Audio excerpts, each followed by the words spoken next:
খালি হাতেই বিশাল এক শঙ্খচূড়কে শাসন করলেন তরুণ। বিশ্বের অন্যতম বিষাক্ত এই সাপটির সঙ্গে তিনি যা করলেন তার ছেলে খেলারই সামিল। সাপটিকে হাতে ধরে মাটি থেকে শূন্যে তুলে দিতে দেখা গিয়েছে অকুতোভয় তরুণকে। 12 ফুট শঙ্খচূড়কে কোনো সুরক্ষা ব্যবস্থা ছাড়াই নিয়ন্ত্রণে আনার চেষ্টা করতে দেখা গিয়েছে তাকে। যিনি এই দুঃসাহসিক কাজটি করেছেন তার নাম মাইক হোলস্টন। ইনস্টাগ্রাম ও এক্স হ্যান্ডেলের মাঝে মাঝে বিশাল ভয়াবহ সরীসৃপ ও বন্যপ্রাণীদের নিয়ে নানা দুঃসাহসিক কার্যকলাপের ভিডিও করতে দেখা যায় তাকে। সেই রকমই একটি ভিডিও সম্প্রতি ছড়িয়ে পড়েছে সমাজ মাধ্যমে।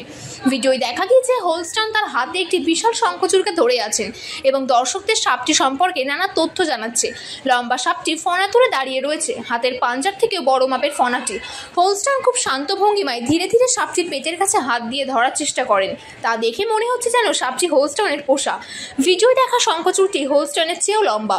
লেজের ওপর ভর দিয়ে মাটি থেকে সাপটি ফনা তুলতে দাঁড়াতেই হোলস্টনের উচ্চতাকে ছাড়িয়ে যায়।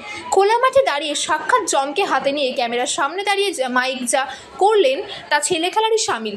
নির্ভীক ভঙ্গিতেই তিনি হাত দিয়ে শঙ্খচূড়টিকে ধরে ফেলেন। খালি হাতে সাপটিকে ধরতে গেলেই সেটি লেজ আঁচড়াতে থাকে ও আক্রমণ করার জন্য ফনা তুলতে থাকে। তাতে বিন্দুমাত্র না ঘাবড়ে হোলস্টন সাপটির ছোবল এড়িয়ে যান। ভিডিওটি নিজের এক্স হ্যান্ডেল থেকে পোস্ট করেছেন হোলস্টন। দর্শকেরা জানিয়েছেন তারা এই ভিডিওটি দেখে একেবারে মুগ্ধ ও আতঙ্কিত।